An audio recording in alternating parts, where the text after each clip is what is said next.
Merci. Alors, je pense qu'on vient d'avoir déjà un portrait de ce passé conservateur du Québec. Alors, pour ma part, je vais essayer d'y inscrire les femmes. Alors, je voudrais commencer mon intervention en vous lisant...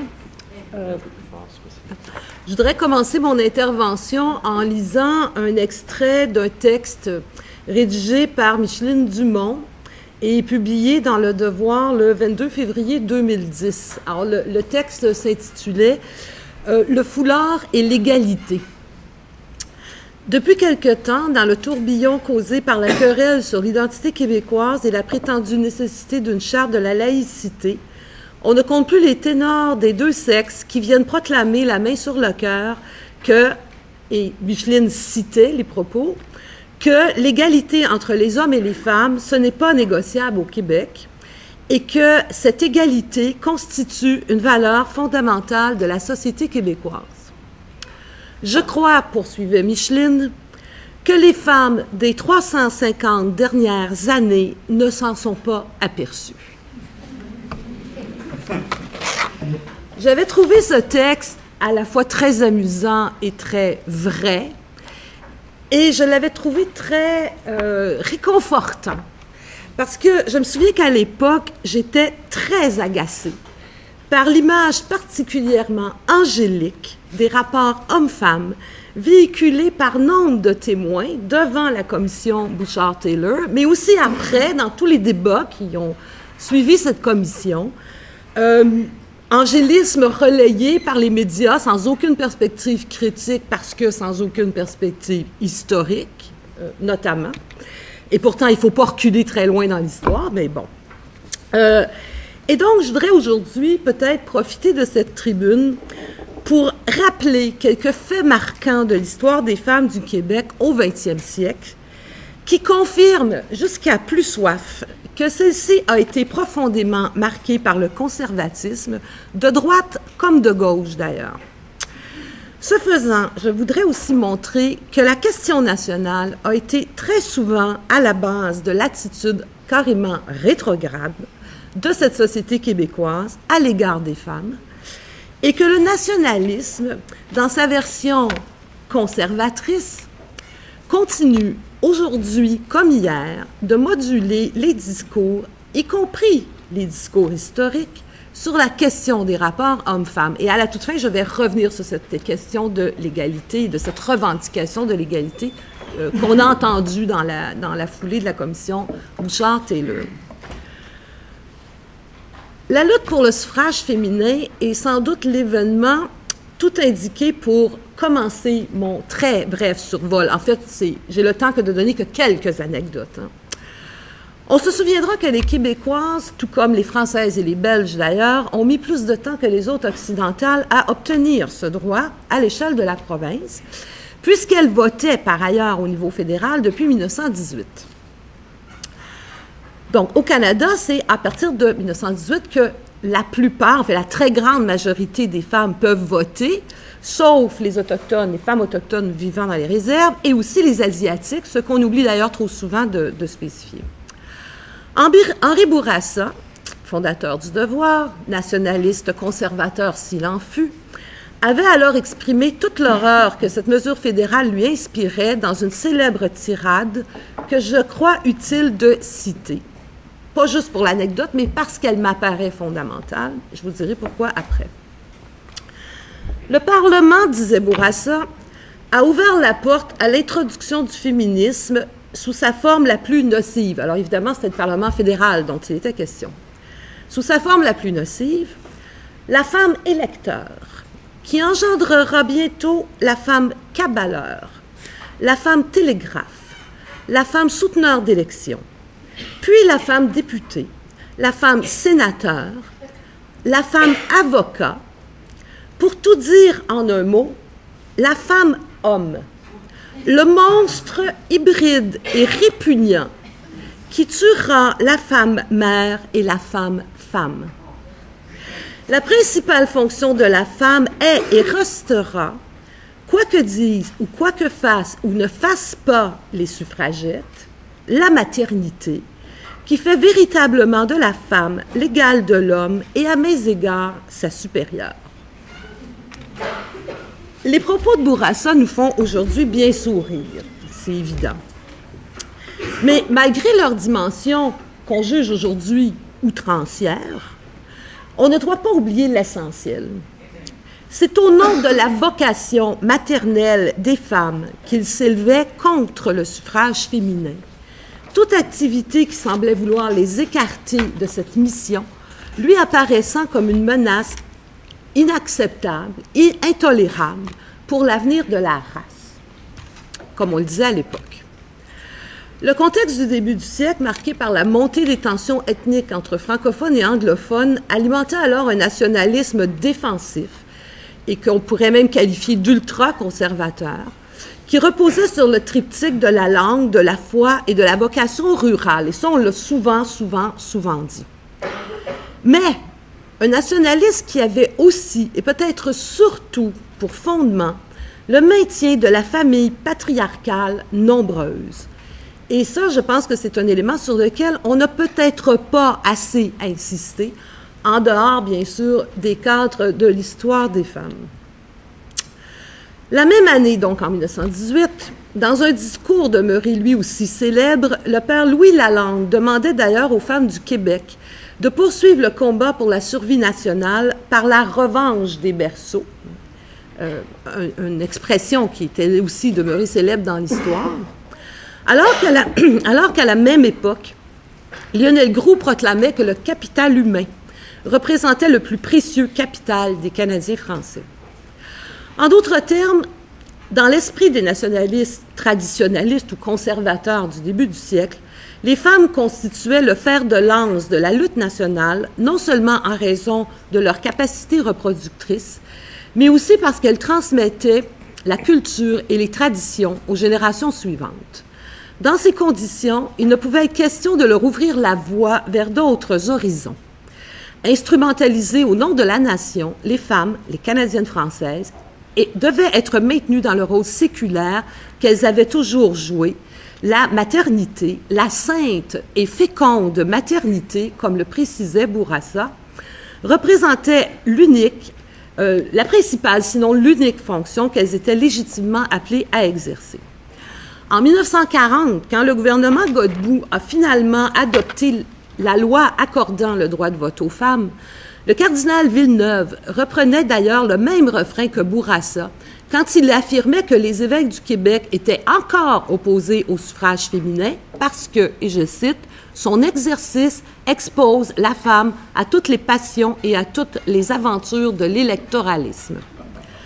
20 ans de lutte n'avaient donc pas fait bouger l'épiscopat, même si la participation des femmes aux élections fédérales n'avait pas provoqué la cascade de catastrophes appréhendée par Bourassa.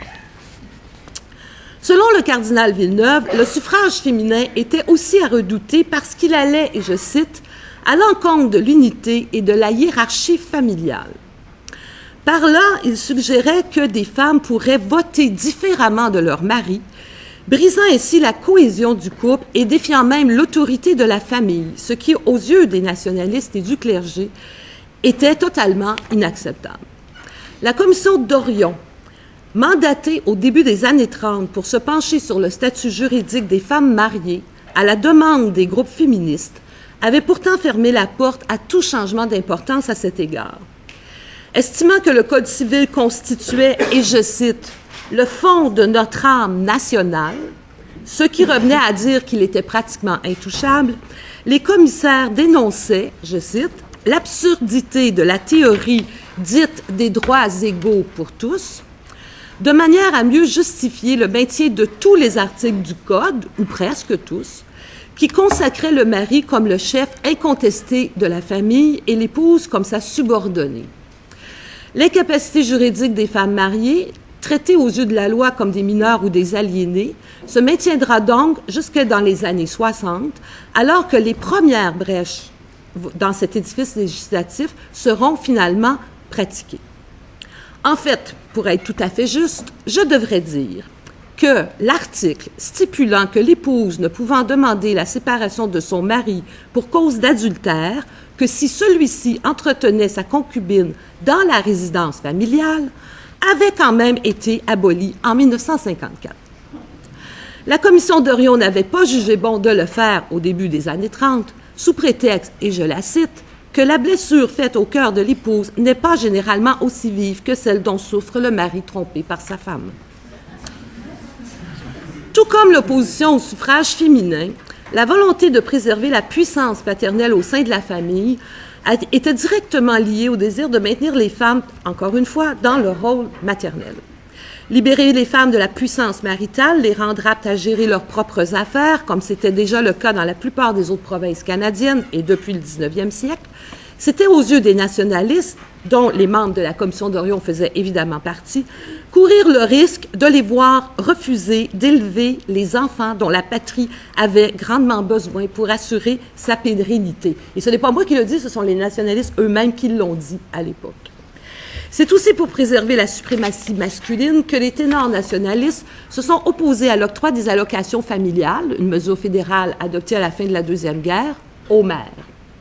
Le caractère quasi sacré associé à la fonction de mère de famille dans le discours nationaliste n'allait donc pas jusqu'à leur laisser même une parcelle d'autonomie économique, surtout quand cette parcelle venait du fédéral, on s'entend. Bien au contraire, parce qu'il s'agissait de préserver intacte la famille dite traditionnelle, fondement de l'identité canadienne-française, il ne pouvait être question de modifier le rapport de force à l'intérieur du couple.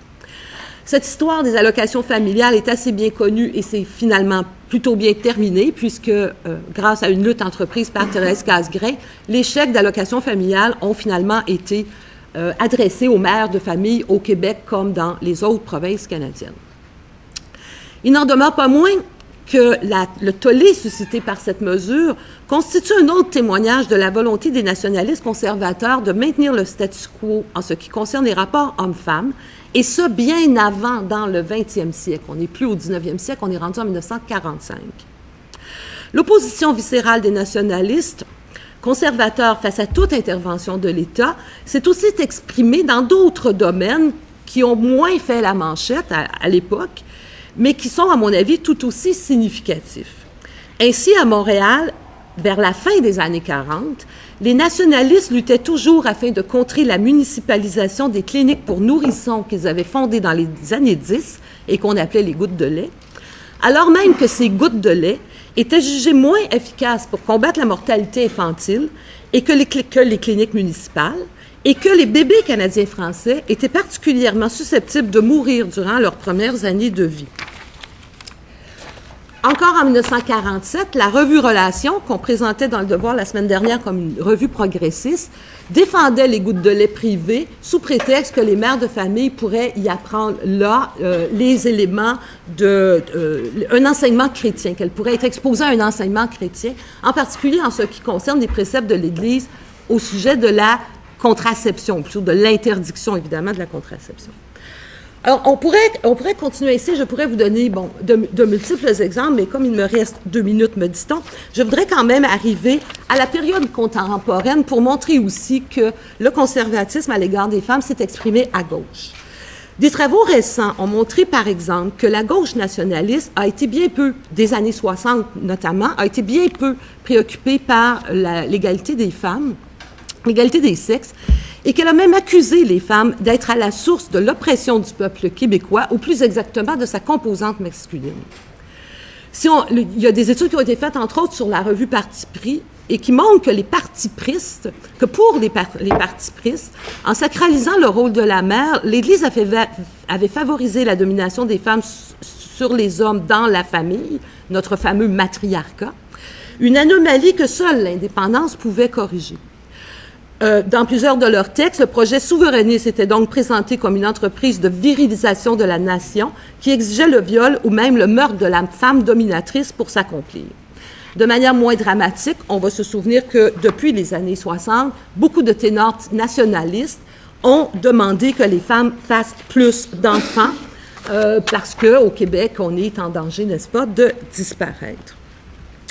Alors, pour conclure, De nos jours, les Québécoises bénéficient des lois qui assurent leur égalité juridique avec les hommes. Elles sont présentes dans les universités, dans les professions, elles ont obtenu des garderies, elles ont obtenu des congés parentaux. Enfin, on ne peut pas nier, autrement dit, qu'il y a eu, évidemment, qu'on a progressé, si on veut. Et il faut dire aussi que le Parti québécois a souvent été à l'origine de ces lois-là. En tout cas, c'est lui qui les a fait adopter. Mais le féminisme est aussi sur la brèche, comme le montrent les attaques dont il fait l'objet depuis une vingtaine d'années, notamment de la part du mouvement masculiniste et de certains de ses admirateurs, qui estiment que les femmes sont à la source de tous les problèmes que vivent les hommes, du décrochage scolaire au suicide, en passant par les divorces. Dans leur esprit, les avancées des femmes se seraient réalisées au détriment des hommes, et il serait plus que temps de renverser la vapeur. Par ailleurs, chez certains jeunes historiens, on constate aussi depuis quelques années une volonté de revenir à une histoire qui remettrait à l'honneur les traditions du passé, notamment le passé religieux qui aurait été malmené par ceux que l'on appelle les modernistes. Alors, je ne vais pas m'attendre là-dessus parce que je pense que Martin va vous parler de ça, mais je voudrais quand même souligner que la revalorisation de l'héritage canadien-français à laquelle ces historiens aspirent, et qu'ils cherchent à présenter comme une source d'inspiration aussi pour le nationalisme, cette revalorisation de l'héritage canadien-français, dis-je donc, ne risque pas d'être très critique à l'égard du traitement que la société québécoise a réservé aux femmes par le passé. On peut aussi penser, quand on regarde les travaux des historiens des dernières décennies, on peut aussi penser à ces thèses sur la modernité du Québec ou l'américanité du Québec qui s'est aussi montré assez peu sensible à la question des femmes parce que très souvent, ces thèses-là ne correspondent pas du tout à l'expérience historique féminine. Alors, pour terminer vraiment cette fois-ci, Magda, je dirais pour conclure qu'il m'apparaît difficile d'affirmer que l'égalité homme-femme a constitué une valeur fondamentale de la société québécoise. Si elle l'est désormais, c'est depuis peu et elle est encore fortement contestée. En réalité, le cri du cœur lancé par les témoins qui ont comparu devant la commission Bouchard-Taylor m'apparaît plutôt comme une manifestation d'un réflexe identitaire. Devant la crainte de voir la nation être submergée par l'autre, avec un majuscule, l'égalité des hommes et des femmes est commodément apparue comme une marque de distinction à revendiquer. Mais il s'agit d'une revendication qui s'alimente à une nouvelle version de nationalisme conservateur qui cherche aujourd'hui comme hier à maintenir intactes les caractéristiques de la nation telles qu'il se les imagine. Merci.